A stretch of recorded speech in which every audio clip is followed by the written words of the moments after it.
Trump India పైన attack చేయడానికి అనేక రకాల వాదనలు పెడుతున్నాడు. వాదనల కన్నా వాస్తవానికి అవి అబద్ధాలు అనేది మీకు గణాంకాలతో ఈ వీడియోలో రుజువు చేస్తాను. మొదటి వాదన ఏంటి?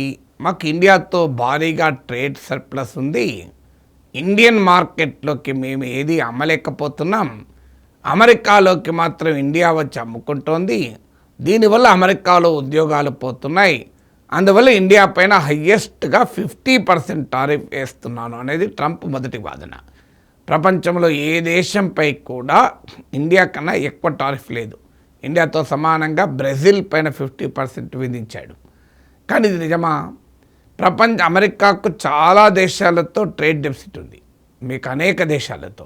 ఎందుకంటే అమెరికా స్లోగా ఉత్పత్తి చేయడం మానేసి హై టెక్నాలజీ రంగంలోకి, ఫైనాన్షియల్ సెక్టార్లోకి అమెరికా షిఫ్ట్ అవుతూ వచ్చిన ప్రభావం వల్ల చాలా అంశాల్లో అమెరికా ఇతర దేశాల నుంచి ఇంపోర్ట్ చేసుకుంటుంది.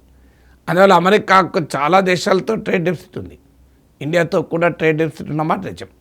కానీ అమెరికాకు ట్రేడ్ డెఫిసిట్ ఉన్న దేశాల ర్యాంకులు కనుక తీస్తే India stands at 11th position.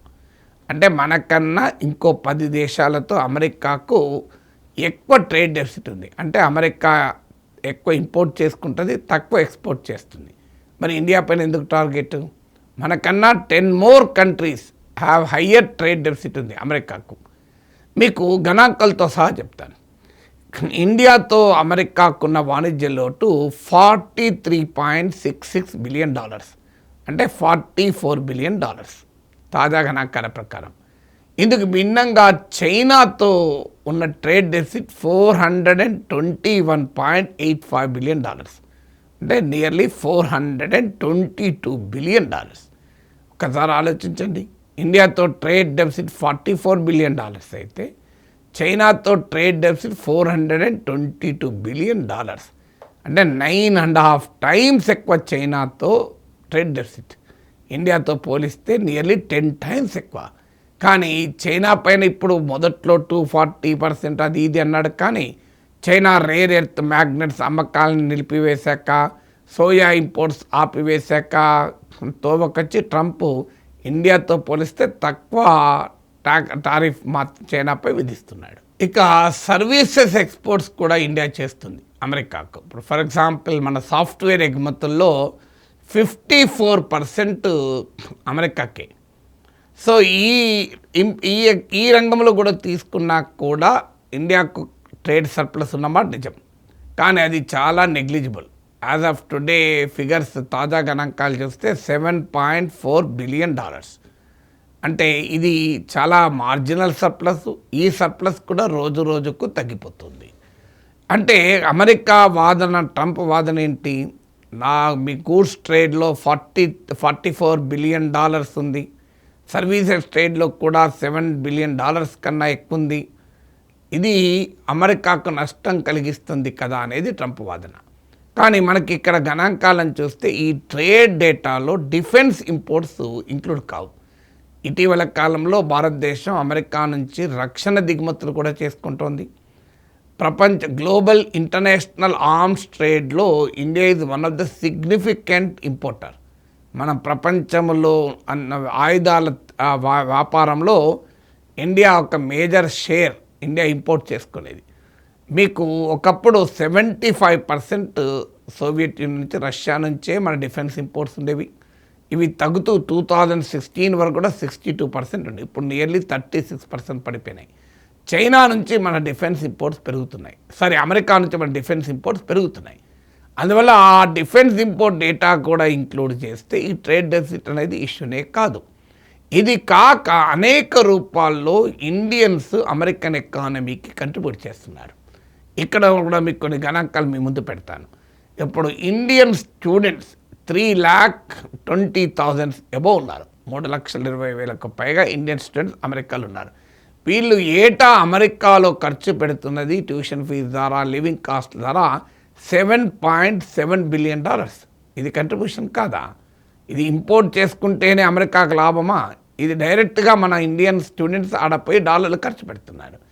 ఇది కాక పెద్ద సంఖ్యలో ఇండియన్ టూరిస్టులు కూడా అమెరికాకు వెళ్తారు.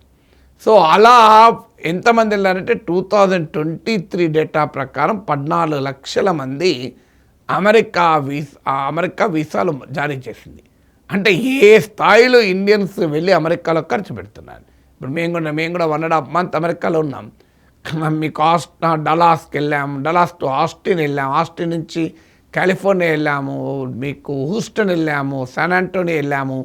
అక్కడ హోటల్లో ఉన్నాము, హోటల్లో భోజనాలు చేసాము, క్యాబ్ వాడాము, ఫ్లైట్స్ వాడాము, అక్కడ అనేక వస్తువులు కొన్నాము. ఇదంతా అమెరికన్ ఎకానమీ కంట్రిబ్యూషన్ కాదా మాది? సో ఇలా ఇండియన్స్ కొన్ని లక్షల మంది అమెరికాకు వెళ్తున్నారు. వీళ్ళంతా అమెరికన్ ఎకానమీ కంట్రిబ్యూట్ చేయడం లేదా? కేవలం అమెరికా ఇండియాల మధ్య ట్రేడ్ ఒకటే కాదు కదా. ఈ గణాంకాలన్నింటినీ మరి ట్రంప్ ఎందుకు పట్టించుకోడు? మన స్టూడెంట్స్, మన టూరిస్టులు అమెరికాకు కంట్రిబ్యూట్ చేయడమే కాదు, అమెరికన్ ఎకానమీకి మన టెక్నాలజీ ప్రొఫెషనల్స్ కూడా అమెరికాకు సిగ్నిఫికెంట్గా కంట్రిబ్యూట్ చేస్తున్నారు. ఉదాహరణకు సైన్స్, టెక్నాలజీ, ఇంజనీరింగ్, మ్యాథమెటిక్స్, ఈ స్టెమ్ ప్రొఫెషనల్స్ అంటారు వీళ్ళను వర్క్ చేయడానికి H1B వీసాలు అమెరికా ఇస్తుంది. మనం చాలాసార్లు చెప్పుకున్నాం, అమెరికా జారీ చేసే H1B వీసాల్లో 71% ఇండియన్స్కే. వాస్తవంగా ఇది భారతీయులకు ఉద్యోగాలకు కారణమవుతుంది, ఆదాయాలకు కారణమవుతుంది, సంపదకు కారణమవుతుంది. కానీ ఇదే సమయంలో అమెరికన్ ఇండస్ట్రీ సర్వైవల్కి కూడా ఈ H1B వీసాలు చాలా ముఖ్యం. ఇండియన్ టెక్కీస్ H1B వీసాల పైన అమెరికాకు వెళ్ళి ఇలా అమెరికన్ కార్పొరేట్ సంస్థలకు నాయకత్వం వహించే స్థాయికి కూడా వెళ్ళారు. సో ఎంతమంది ఇండియన్స్ ఉన్నారు అంటే, మీకు అమెరికాలో ఈ stem, science, technology, engineering and mathematics రంగంలో ఉన్న 35 lakh ప్రొఫెషనల్స్లో 1/4 25% ఇండియన్ ప్రొఫెషనల్సే. అందుకే మీరు మైక్రోసాఫ్ట్ ఆఫీస్కి వెళ్ళండి, ఫేస్బుక్ ఆఫీస్కి వెళ్ళండి, గూగుల్ ఆఫీస్కి వెళ్ళండి, మీకు అక్కడ క్యాంటీన్లో భోజనానికి వెళ్ళండి, మీకు ఆడ తెలుగు వాళ్ళు మాట్లాడుకుంటూ కనిపిస్తూ ఉంటారు. మీకు రోడ్డు మీద నడుస్తూ వెళ్ళండి, తెలుగు వాళ్ళ మాటలు వినబడుతుంటాయి. మేము ఇటీవల బే ఏరియాలో గూగుల్ హెడ్ ఆఫీస్లో దాదాపు 1 day గడిపాం. సో అక్కడ గూగుల్ క్యాంటీన్లో కూడా భోజనం చేసాం, టీ తాగాం. ఎక్కడ చూస్తే అక్కడ తెలుగు వాళ్ళు కనబడ్డారో వచ్చి కలిసి కూడా మాట్లాడారు. స్టాన్ఫర్డ్ యూనివర్సిటీకి వెళ్తే అక్కడ మన ఇండియన్స్ కనబడ్డారు. నేను తెలుగు వాళ్ళే చెప్తున్నా, ఇంక ఇండియన్స్ అయితే ఇంకెక్కువ మంది ఉంటారు గూగుల్లో. మీకు ఇలా అంటే 1/4 of 35 lakh, అంటే ప్రతి 4 ఒకరు ఇండియన్ ప్రొఫెషనల్. ఇదే కాకుండా మీకు ఇటీవల యునైటెడ్ స్టేట్స్ గవర్నమెంట్ ఒక రిపోర్ట్ ఇచ్చింది USMNEs పైన, అంటే US మల్టీనేషనల్ ఎంటర్ప్రైజెస్ పైన. ఈ రిపోర్ట్ ప్రకారం ప్రపంచవ్యాప్తంగా మీకు 44.3 మిలియన్ మీకు ఈ US మల్టీనేషనల్స్లో పనిచేస్తుంటే అందులో 12% ఇండియన్సే. అంటే అమెరికాలో మాత్రమే పనిచేయడం కాదు, అమెరికన్ మల్టీనేషనల్ కంపెనీస్లో ప్రపంచమంతటా ఇండియన్స్ పనిచేస్తున్నారు. అనేక దేశాల్లో US మల్టీనేషనల్స్లో ఇండియన్ ఎంప్లాయీస్ ఉన్నారు. ఇక ఇదే రిపోర్ట్ ప్రకారం American multinationals research and development R&D పైన $449 బిలియన్, $1 బిలియన్ అంటే 100 crores ప్రపంచవ్యాప్తంగా ఖర్చు పెడతాయి. అంటే టు బీ ప్రిసైజ్ $448.9 బిలియన్, అంటే $449 బిలియన్. ఇందులో మీకు 8% ఇండియాలోనే. అంటే అమెరికన్ మల్టీనేషనల్ సృష్టించేటువంటి ఇంటలెక్చువల్ ప్రాపర్టీకి, పెద్ద ఎత్తున మల్టీనేషనల్స్కు లాభాలు కలిగించే ఇంటలెక్చువల్ ప్రాపర్టీకి కూడా ఇండియన్ సిగ్నిఫికెంట్లీ కంట్రిబ్యూట్. మీకు ఇంటలెక్చువల్ ప్రాపర్టీ విలువ ఏంటో అర్థం కావాలంటే యాపిల్ ఉదాహరణ చెప్తాను. మీకు యాపిల్ ఇండియాలో తయారవుతుంది, చైనాలో తయారవుతుంది. కానీ మన యాపిల్ పైన ₹1,00,000 యాపిల్ ఐఫోన్ పైన ఖర్చు పెడితే ఇండియాలో తయారైనా, చైనాలో తయారైనా ఇక్కడ మ్యానుఫ్యాక్చర్ అయ్యే కంట్రీకి $20,000 వస్తాయి. మిగతా 80,000 అమెరికాకి వెళ్ళిపోతాయి. ఎందుకు వెళ్ళిపోతాయంటే దాని ఐఫోన్ కాస్ట్లో మ్యానుఫ్యాక్చరింగ్ కాస్ట్ 20%, ఇంటలెక్చువల్ ప్రాపర్టీ అంటే డిజైను, టెక్నాలజీ, ఆ కాస్ట్ 80%. అంటే మీకు దీన్ని బట్టి అర్థమవుతుంది R&D సంపద సృష్టిలో ఎలాంటి కీలక పాత్ర పోషిస్తుందని. అలా అమెరికన్ మల్టీనేషనల్స్ ప్రపంచవ్యాప్తంగా ఏటా $449 బిలియన్ R&D పైన వెచ్చిస్తుంటే అందులో 8% ఇండియానే. అంటే అమెరికన్ కంపెనీల ఇంటలెక్చువల్ ప్రాపర్టీకి ఇండియన్స్ ఎంత కంట్రిబ్యూట్ చేస్తున్నారో దీన్ని బట్టి మనకు అర్థమవుతుంది. ఇది కాకుండా అనేక అమెరికన్ కంపెనీలు ఇండియాలో పనిచేస్తుంటాయి. గ్లోబల్ కెపాసిటీ సెంటర్స్ కావచ్చు, ఇప్పుడు గూగుల్, మైక్రోసాఫ్ట్, ఇలా చాలా కంపెనీలు, అమెజాన్, మీకు యాపిల్, అన్ని కంపెనీలు హైదరాబాద్లోనే ఉన్నాయి. హైదరాబాద్లోనే కాదు, దేశం అంతటా అమెరికన్ కంపెనీలు ఉన్నాయి. ఒక ఐటీ రంగంలోనే కాదు, ఇతర రంగాలకు కూడా యాపిల్ కూడా ఇండియాలో మ్యానుఫ్యాక్చరింగ్ చేస్తుంది. సో ఇక్కడ వీటిని ఫారిన్ డైరెక్ట్ ఇన్వెస్ట్మెంట్ FDI రూపంలో కూడా అమెరికన్ ఇన్వెస్ట్మెంట్ ఉంది. అమెరికన్ మల్టీనేషనల్స్ ప్రపంచమంతటా ఇన్వెస్ట్ చేస్తుంటాయి. ఆ ఇన్వెస్ట్మెంట్ పైన రేట్ ఆఫ్ రిటర్న్ అంటారు. అంటే డాలర్ల రూపంలో తిరిగి అమెరికాకు ఎంత వస్తుంది, అమెరికన్ GDPకి ఎంత కంట్రిబ్యూట్ చేస్తున్నాయని లెక్కలు తీస్తే అమెరికన్ మల్టీనేషనల్స్ పెట్టే ఇన్వెస్ట్మెంట్ పైన హైయెస్ట్ రిటర్న్ ఇండియాలో వస్తుంది. ఇది నేను చెప్పడం కాదు, American government report on MNEs, US MNEs, American multinational enterprises report, government report చెప్తుంది. అందుకే మీరు గమనించండి, మన దేశంలో గ్లోబల్ కెపాసిటీ సెంటర్స్ పెట్టడానికి GCCలు అంటారు, అమెరికన్ మల్టీనేషనల్ పరుగెత్తుకుంటూ వస్తున్నాయి. ఎందుకంటే ఇక్కడ ఇన్వెస్ట్ చేస్తే ఎక్కువ లాభాలు అమెరికాకు వస్తున్నాయి. ఇదంతా మరి అమెరికన్ ఎకానమీకి ఇండియా కంట్రిబ్యూషన్ కాదా? కేవలం ఎక్స్పోర్ట్స్ ఇంపోర్ట్సే చూసి మనం ఊరుకుంటామా? దీనికి తోడు అమెరికన్ దిగుమతులకు కూడా మనం ఎక్కువగా అనుమతిస్తున్నాం. ఇటీవల కాటన్ పైన 11% ఇంపోర్ట్ డ్యూటీని భారత ప్రభుత్వం తొలగించింది. దీనివల్ల అత్యధికంగా లాభపడిన దేశాలు అమెరికా అండ్ ఆస్ట్రేలియా. ఇటీవల కాలంలో LPG దిగుమతులు మనం అమెరికాతో చేసుకోవడానికి ఎదురయ్యాం.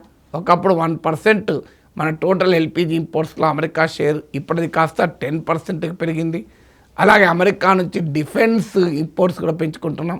ఇప్పుడు దాదాపు మీకు 10%కి రీచ్ అయింది అమెరికా నుంచి డిఫెన్స్ ఇంపోర్ట్స్. ఇలా మీకు అమెరికా నుంచి పెద్ద ఎత్తున డిఫెన్స్ ఇంపోర్ట్స్ కొనుగోలుకు మనం రెడీ అవుతున్నాం ఇంకా. సో డిఫెన్స్ అండ్ ఎనర్జీ రంగంలో రష్యా పైన ఆధారపడడం తగ్గించుకుంటూ అమెరికా పైన ఆధారపడడం పెరుగుతూ వస్తుంది. ఇదంతా అమెరికన్ ఎకానమీకి ఇండియా కంట్రిబ్యూట్ చేయడం లేదా? ట్రంప్ ఏమంటున్నాడు?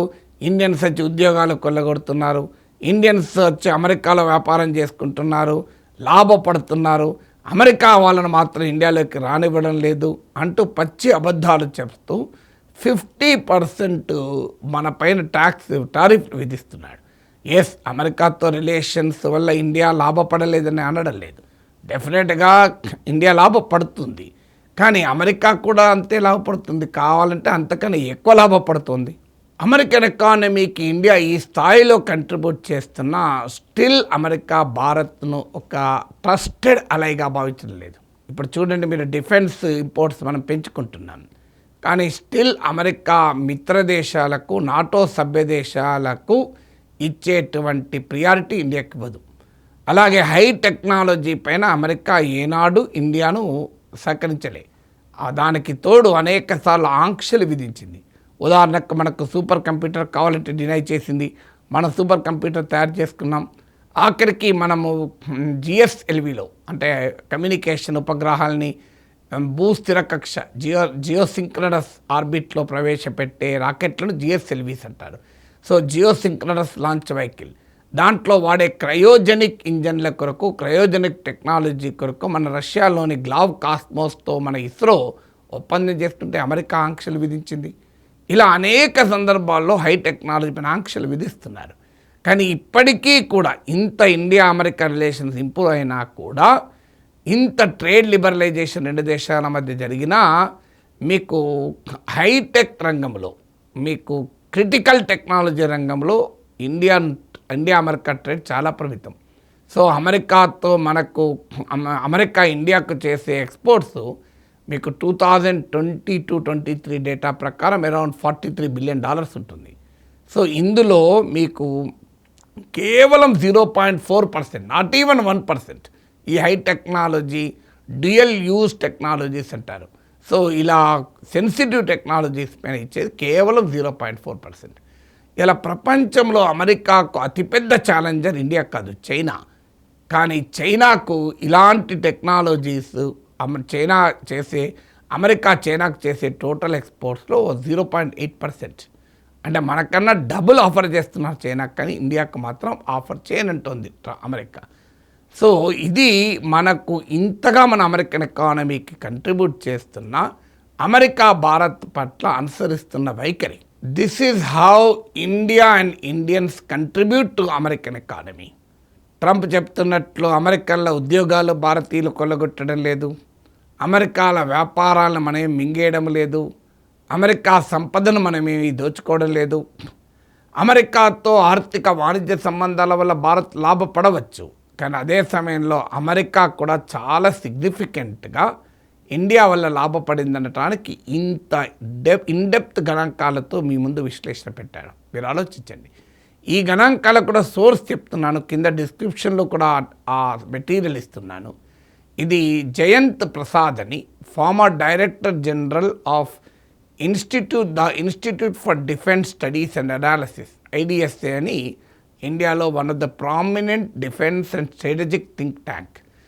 The institute for defence studies and analysis మాజీ డైరెక్టర్ జనరల్ అయిన జయంత్ ప్రసాద్ ఫ్రంట్ లైన్ పత్రికలో రాసిన వ్యాసము నుంచి ఈ డేటా మీ ముందు పెడుతున్నాను.